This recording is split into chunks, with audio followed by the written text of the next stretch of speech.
Hello and welcome to Follow the Money. I'm Raine Musñgi. Join us as we explore the tools and insights you need to jumpstart your financial journey.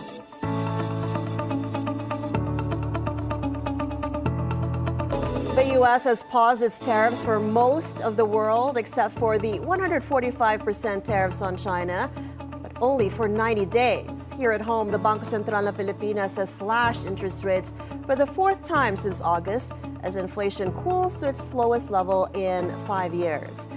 But with foreign direct investment down 20% year on year in January and business confidence dropping, can global partners like the United Kingdom help turn the tide? Joining us now and Follow the Money is Chris Nelson, Executive Chairman of the British Chamber of Commerce Philippines, on how British businesses view these shifting economic signals.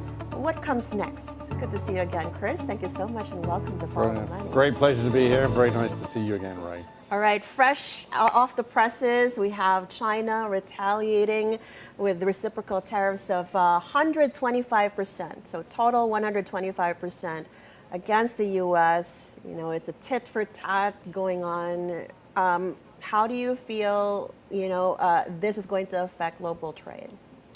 So, look, as a chamber of commerce, we always believe in free trade and open markets. So, of course, we're not in favor of seeing tariffs going up, and we're not in favor of seeing trade being disrupted. Also, I think that it's moving at such a fast pace that this is causing disruptions. And the number one thing that most businesses will always say they want is the ability to plan. And this makes it extremely difficult. Now, saying that, I think with what's going on between the US and China and the US and the rest of the world, I clearly think there's now an impetus for countries to look at other trading areas. That would be my focus. But yes, it's very hard not to turn the news on and to find something else is happening. But that's, I think, is going to be the focus. And certainly from our perspective, it would be to see what can UK companies do, obviously in the Philippines and Southeast Asia. Mm-hmm. What do you think the onus is? I mean, you did say try to expand your horizons when it comes to forming more trade deals, but does this mean we should be looking at a free trade deal, for example, not just within Asia, but with Europe, bilaterally instead of like on a regional basis? Well, look, I think, in all fairness, the Department of Trade and Industry, who I deal with extensively, I'm sure they've already been looking extensively in those areas. It takes a long time to negotiate trade agreements, which why obviously what's happening with the US obviously puts them under question because there is so much going on. Now, saying that, the Philippines already is a member of RCEP, that's the Regional Comprehensive. So I think that's an area they can look into and further develop. The other one that we've had discussions with them is with CPTPP, which is the Trans-Pacific Partnership, which the UK has joined. So, of course, they've encouraged the Philippines to look at that. If the Philippines joins that, that actually makes a very large trading area along with RCEP. So I think those are the areas for approaching. The other one I just mentioned at this juncture, Raine, is that the UK and the Philippines has upgraded its trading relations to what they call the Joint Economic Committee, JETCO, and they just had their first meeting on the 17th of March.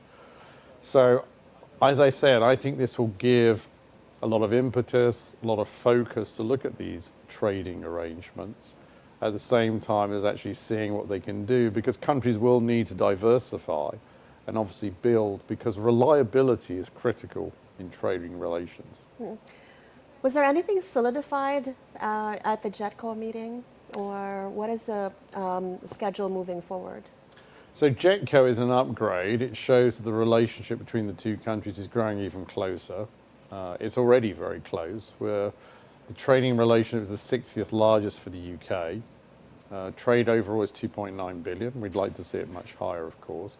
JETCO really focused on support in the agricultural sector, also on renewable energy and in infrastructure.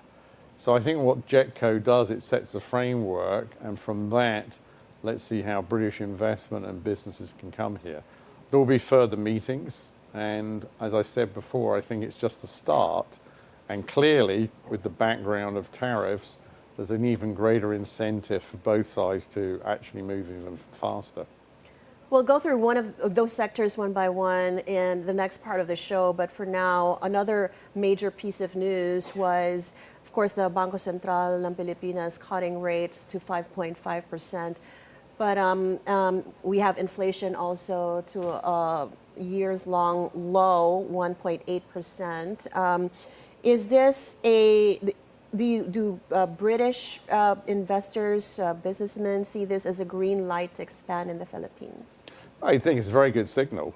I think in all credit to obviously the Department of Finance for their work and with everybody else. In fact, I just had a meeting with Secretary Raikpo. I also think, as we know, those inflation figures, particularly for the Philippines, is driven primarily by food. Yeah. Rice is a big factor, so is meat products and others. And so they've really worked hard, along with the Department of Agriculture, to bring those prices down. So, A, I think it's great to see inflation coming down. B, it's a very good move by Bangko Sentral to cut the interest rates by 25 basis points. This will certainly help the local economy, and it's a good signal. Of course, we have to put it in the context of what's going on around the world. We've seen interest rates coming down in Europe, the UK, in the European Bank as well, in the EU. Of course, the US, that's a question mark. But clearly, I think it's a great signal. And I think, again, I think UK investors will look at the Philippines and say, here is a market in itself which is interesting. And again, we got those connections with RCEP and other areas, and it can obviously go into Southeast Asia. So a very welcome move by Bangko Sentral, and obviously the work on inflation.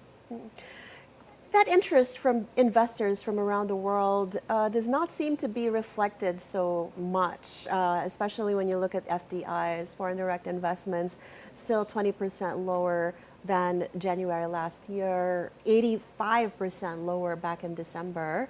You know, from the UK standpoint, what do you think might be explaining that disconnect between macro stability and investor confidence? Well, you got a number of factors. So I think, you know, when you look at FDI, it's also a question of timing. I mean, the UK in 2024 was one of the larger, actually, FDI investors. I think it represented about 35% of total FDI. In comparison, the US was 10%. So I think it's a question of timing. I think if you look at what's happening with companies around the world, you can't get away from what's been going on in the US, of course, right? So I think instability and uncertainty has certainly increased significantly in the first 3 months. But companies have probably looked at that as well. And I think that drives decision making. And that's one of the points I wanted to come to, actually, is that when you run a business and when you try to make assumptions, as much as you can, you want predictability. Of course. And that is obviously hard when you have the largest economy in the world making decisions which appear to change, I think it's fair to say, on a daily basis. So I think that's had an impact. We'll see a pause now in those tariff rates and what's going on. I think companies will have to then start making decisions, as are governments. You know, what do they do going forward? And I think for the Philippines, cutting the interest rates, but I would also link it to further legislative moves, would be a great encouragement to see more investors coming in. Are you in contact with some of the businessmen from, not just from the UK, but probably from other parts of the world as well? Do you get a sentiment that they are probably going to hold off on any further investments moving forward until everything is settled when it comes to the trade policy, not just of the US, but the rest of the world? I think that will vary dramatically by your industry. I mean, again, I know it's hard to keep up with all the changes. Right. If I've got it right, and I could be wrong, my understanding is 10%, let's put China to one side for a second, because they're on 145%, but everybody else is a base rate of 10%, but not for steel, aluminium, and motor cars, vehicles. Yeah. So I think it depends very much the industry you're in. Companies will have to make decisions. It'll also depend on local economies. I think what's going on in the US will actually be a stimulus ultimately for Europe, I think the EU, Yeah. The UK will also look at that, right? And we'll need to grow our markets. And I have to make this point about reliability. You know, one I think it's fair to say is that when one country acts like this, they look and they become unreliable. And in that context, people need reliability. So I think there's been a holding off in general, companies will feel. And obviously you've got to look at potential recession in the US, which will have an impact if that happens. I mean, the forecast is up to 60%. To the rest of the world. Correct. And that's why diversification and the opportunity to grow globally with other sectors will become very important. So, yes, the US is a key factor. Will they pull back? But as you can see, the threat of recession or the probability of recession has increased significantly in the US. I remember President Trump saying that, you know, with the tariff that was slapped against the UK, that you would actually be very happy with it. What's the sentiment in the UK? Are they happy with the No, I mean, no tariff one is that was- happy because it's the way this has been done, if it's been interpreted correctly, wasn't based on reciprocal rates. It was Right. based on a you know, mathematical equation on allegedly your deficit with the Trade US imbalance, with a right. factor put on there. The second part of this is it also goes against what I would say some of the basic economics of international trade. Right. Example, you know, the UK doesn't grow pineapples, right? So if we were to import pineapples from the Philippines, we'd have a deficit, if I put that as one simple example. So countries have certain areas, plus what the developing world's tried to do is obviously bring up some of the more undeveloped countries, you know, Africa, Latin America, and so forth. So I think that the UK is not happy. The UK is also in a position where the Labour government, which is now in office for, you know, it's been there, I think, approaching now a year, needs to look at and is very keen on trying to get growth. At the same time, the demands on the budget, such as defence. So, no, the UK is not happy, and it needs to again assess where it can develop trading partners, because let's not forget, this pause is for 90 days. Right. 90 days goes very quickly. And also, the other thing which I must highlight here, based on my understanding and knowledge, it takes 2 to 3 years to negotiate a trade agreement. The US, the claims are that 50 countries, I think I even heard up to 70 countries, it changes, has now said that they wish to do an agreement. I don't see the resources, the time, or the ability to move things. Unless you do about 1.5 countries a day. It's just not possible. Yeah. And I think the UK, along with the EU, is very cognizant of that. And the EU has already stated, they offered to the US a zero tariff, I think, on motor cars or vehicles. And according to them, they never got a response. So I think, no, the UK is not happy. Yeah. And again, it's hard to judge what governments will do, but 3 months will go quickly. And therefore, but the need to plan long-term and short-term is there already. You brought up a nice point about zero tariffs. Is this, well, first of all, is this move going to isolate the US and even China because of their tit-for-tat movements? Is the rest of the world moving towards each other, but, you know, alienating the US and China in the process, moving towards more trade deals with each other?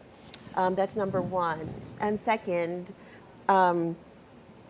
reducing these tariffs, does that mean that, you know, the business confidence can only be with these those with similar-minded movements rather than, again? Yeah, let me take those questions. I think there's a very different view between at least my assessment of China and the US. If you look at China, which I don't have a lot of experience, but based on what I've seen, They plan very thoroughly. They are very constant in what they want to do. The absolute diametrically opposite of what's going on in the current US administration, right? So I think China is very different. It's thought out, it's diversified, it's already reduced because I already saw what happened in the first Trump administration. So I think that's a very different approach. I think the US, that's an issue because of the way government is being run. I'll give you an example. Trump was the one who signed the trade agreement between Canada and Mexico, which he now complains about. So if you're Canada and Mexico in this situation, what faith do they have that the next deal will be permanent? What do you think changed there between Trump's first administration and now? What do you feel, or maybe some of the British businessmen feel he's trying to pull here? Well, I think the difference, of course, is I think that he's a lot more experienced about government than he was in the first one. So therefore, if you look at it, he's a lot more active in his first 100 days than he was in the 100 days of his first term, right? Secondly, and that's probably what the people he appointed in his first thing, or his first, were a lot more, in some cases, experienced, and were obviously giving counter advice to what he wanted to do. That's not the case today. And he has this deep-rooted opinion that he wants to bring back manufacturing, which a lot of experts say is not actually going to be completely possible because of developments. Yeah, and training. Exactly. And also the development of AI. Well, we do have to pause. I have a few more questions, but we do have to pause for a few reminders. When we come back, we'll ask what Chris thinks is the real game changer in UK-Philippine trade talks, and if zero tariffs across countries is actually possible. Stay on BNC and follow the money.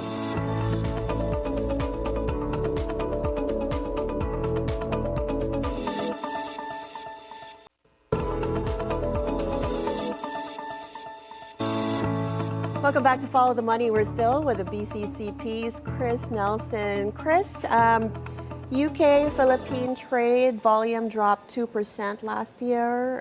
What's the Chamber's plan, or is there a plan from the Chamber to actually reverse this dip and deepen bilateral business this year? Sure. We were not happy to see 2%. Actually, we were hopeful it was going to actually continue to grow. And I'm sure 2% is not a huge dip, but we want to see it grow more. I'd make a couple of points. The first is that Secretary Director, along with a lot of other government officials, were in the UK in October for the Philippine Economic Briefing. Right. While we were there, we met the Director General for PEZA, which is Thea Panga. And we're now working with him because he has plans to visit the UK with an investment mission in June. And we're hopeful that will take place on the 25th of June. And that was a good sign. So I think if I look at what's going to go on, I think that, and again, if I have to also bring in what the work of our ambassador, Lord Beaufils, who's here, and of course the embassy, plus our Trade Commissioner, Martin Kent, who's based in Singapore for Asia Pacific, a lot of focus on, renewable energy, infrastructure. And just recently, which was the week of the 24th of March, we had Tech Week. This is something which is sponsored. The UK government does it in different Asian countries. It was 2 days in the Philippines, 2 days in Vietnam. And that brings together UK companies as well as companies who are here. So for example, there's a lot of expertise in the UK on cybersecurity. We have two members, CyberQ UK and also NCC, both of which are experts in cybersecurity, which is why we're also very keen to see the Cybersecurity Act passed. So I raise this because I think that's also a great area of opportunity and growth. So do I think the trade level will go up? Yes. And I think JETCO can certainly assist on that, which we talked about in the earlier part. But again, we've got to keep working hard at it, and that's why we're very much keen to support the investment mission of PEZA and promote it. And as I said, during this backdrop of turbulence, I think we have to be proactive. What does proactive mean in terms of a timeline? When would you like to see things happen? You mentioned several key sectors to prioritize. We have cybersecurity, you have renewables as well. Cybersecurity, you wanted the Cybersecurity Act passed, but there's a lot of pushback from certain sectors. What do you think it might take to unlock the real private sector buy-in? So I think if I look at private sector buy-in, if you take our view on it, cybersecurity is going to be a requirement for everybody. Yeah. I mean, look, we have to do it ourselves as individuals. Already, it's already been put in place for the banking sector with the Anti-Financial Scamming Act, which comes under Bangko Sentral. And the Cybersecurity Act will actually go across to all the private sector. We would like to see that educated because actually it's going to be a benefit to the companies. At the same time, yeah, there's pushback, but we know it's a priority of the government. And I think it's very important that business organisations such as the British Chamber constantly reiterate the need for it to be passed. I stressed this during my meeting with Secretary Recto. I had a meeting with the Secretary of NEDA. I also brought it up. And I bring it up on every single occasion because the more we keep moving forward, and there is indications hopefully we can get it passed this year. Obviously currently Congress is in recess because of the elections in May. Then I think not for the probe on the Duterte, but anyway. Yeah. But no, correct. But that would be a great success. And the other thing I want to raise, which I think you've also mentioned, is ease of doing business. Right. Next month is actually the month of ease of doing business. We're an ARTA champion. We work closely with Attorney Perez of ARTA. And it's one of the ones that SMEs and MSMEs always raise, the ease of doing business. The more we can move in that area, which is why we support the E-Governance Act and the Open Transmission Act. There's a lot of, so we've spoken with ARTA. They're very well aware of the kind of timelines that they have to reduce, the kind of bureaucracy that needs to be digitalized and all that. Where do you think the bottleneck is happening? They're dipping their hands in all the sectors and in all the LGUs. They understand the kind of limitations that they have. Where do you think the British firms might be able to really help? In your meetings with the DOF and NEDA, you have your priorities, but did they indicate where they need the BCCP's help the most on? Well, if I look at things like NEDA is also very supportive on cybersecurity, on e-governance, because they see that as a help to investment, and on the open transmission. I think our discussion with Secretary Recto, of course, the backdrop I have to bring up was the time of the tariffs. At that moment, I believe the Philippines was 18%, corrected to 17%, and it's now 10%. I hope I'm getting the sequence correct. 10, 17. Well, I think it was originally published as 18, actually, and then corrected. Yeah. And of course, the work on inflation, which we've discussed. Yeah. But again, he was fully understanding about cybersecurity. He also was very keen and supportive to hear about the PESA investment mission. Because the other thing I just wanted to highlight here, Raine, is there are a lot of opportunities in the Philippines, but we have to constantly bring this up to the UK. I mean, we compete obviously with other countries. Sure. We must be there. We must let people know of the developments, like the Create More Act, any changes that happen. This is all opportunities we've got to communicate, which we're trying to do. Do you think there's a perception among the economists, for example, that the ASEAN countries had already come out with very strong pronouncements against these tariffs, and yet, the statement that comes out is, "Oh no, we're not going to retaliate." Right? The Philippines has also said that they're one with the ASEAN. We're not going to retaliate.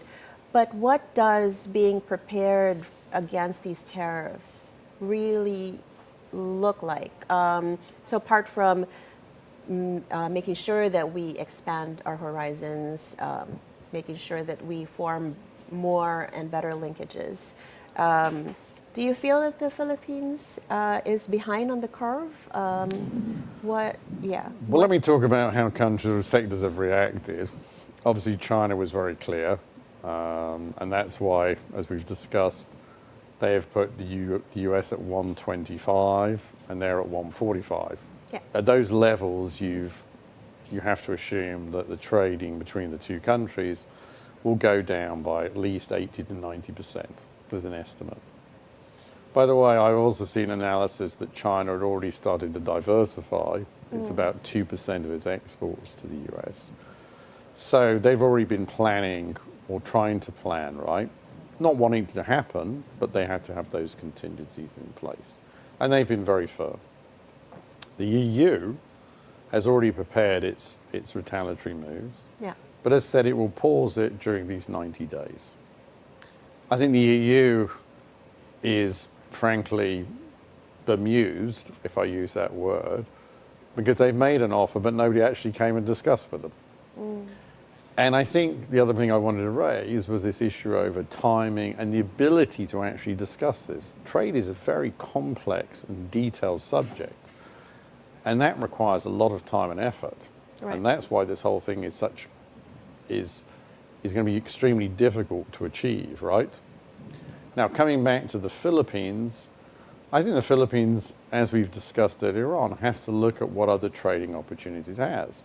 It really has to look at RCEP, and I really would want to see the Philippines join CPTPP, the UK government would, and grow those areas. And what more can we do in JETCO?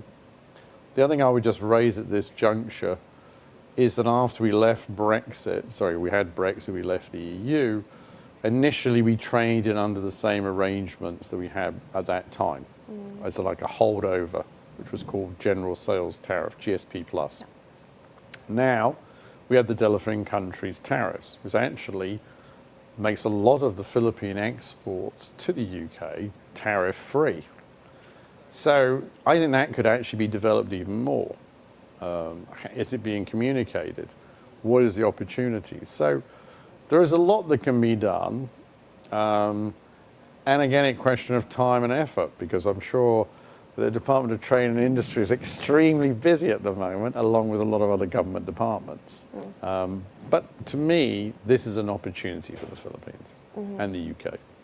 Long term, where would you like to see Philippine-UK trade relations happen? Oh, I'd like to see it much higher up. I mean, if we're 60th, of course, I want to see us up, maybe number 30th. I mean, it would not be realistic to be number one, let's be clear, but certainly significantly higher.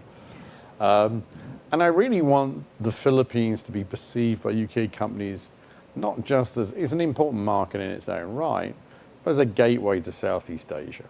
What Philippine products would you like to see the most of in the UK? What British products would you like to see more of here? Well, I think if I come back, so first of all, in terms of Philippine products, well, my wife's from the Philippines, so she, of course, wants to see Philippine products in the UK. You have great, obviously, fruits and so forth, and those areas. I think UK products, if I look at it the other way, of course, this is a market which is very high in food and beverage. We've seen a lot of interest in those particular sectors. But I also would like to see a lot more work in the infrastructure and the renewable sector. I mean, the Philippines, if you look at it, clearly there is a need for infrastructure development. Yeah. And that would certainly be a major boost to the economy in terms of whether it's railways, roads, bridges. I mean, we can go through all that. And I think renewable energy, the Philippines has made a clear statement that it wants to be at a certain level of renewable energies. The UK has got expertise in that area. The fund Actis has already invested in that. And I think that's one thing going forward. So opening up more of the infrastructure projects, moving those projects will be a great assistance. As you said, the Philippine-UK trade relations poised for deeper alignment, but the next 3 months will definitely test whether talk can lead to traction. Good to have you here in person. My pleasure. BCCP Executive Chairman Chris Nelson. Grateful to have you, honored to have you here, and we hope to see you again, especially for the elections. Thank you so much for being here. My pleasure, and great to be here, and wishing everybody a very good weekend ahead. Happy weekend and happy Easter. You too. Very happy Holy Week. And that is it for today's edition of Follow the Money. I'm Raine Musñgi. Thank you so much for watching. We'll see you again on Monday. Keep it here on BNC, the Bilyonaryo News Channel. Always on time.